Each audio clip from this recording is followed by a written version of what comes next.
నీచాతి నీచంగా ఆయన మీద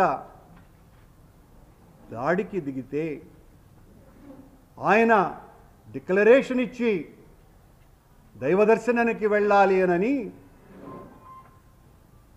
సూడో భగవంతుని పట్ల అంతంత మాత్రమే నమ్మకం ఉన్నటువంటి సూడో మనుషులు జగన్మోహన్ రెడ్డి గారిని కట్టడి చేయాలని మాట్లాడుతున్నారు. హిందుత్వం ఏం చెప్తుంది? భగవంతుని పట్ల భక్తితో ఎవ్వరు వచ్చినా, ప్రపంచవ్యాప్తంగా ఉన్నటువంటి గుళ్లకు ఎవ్వరు వచ్చినా సాదర స్వాగతం పలుకుతుంది భారతీయ సనాతన ధర్మం.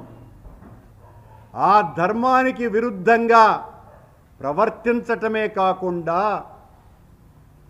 5 సంవత్సరాల పాటు ముఖ్యమంత్రిగా స్వామివారికి పట్టు వస్త్రాలనే బహూకరించినటువంటి ముఖ్యమంత్రిని, అంతకు పూర్వం ఎన్నోసార్లు దైవ దర్శనానికి వచ్చినప్పుడు ఏ రకమైనటువంటి ఆటంకాలు కలుగకుండా దైవ దర్శనం చేసుకున్నటువంటి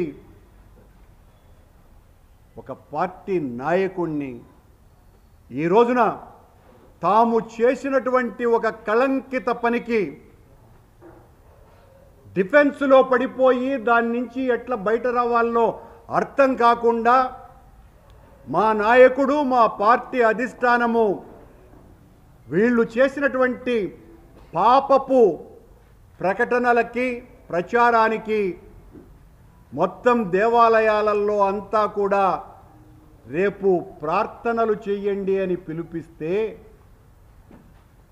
మా పార్టీ క్యాడర్ అంతా కూడా ఈ నియోజకవర్గం కాకుండా మిగతా అన్ని నియోజకవర్గాలలో కూడా రేపు ఆ పూజా కార్యక్రమాలలో ఉంటే వాళ్ళెవరూ మీరు బయటికి రాకూడదు అని వాళ్లను కట్టడి చేయటం ఏందో నాకు అర్థమే కావటం లేదు. అంటే మేము పూజలు చేయటానికి కూడా అర్హత లేదా వైఎస్ఆర్ కాంగ్రెస్ పార్టీ కార్యకర్తలకు, నాయకులకు? ఎంతగా వణికిపోతున్నది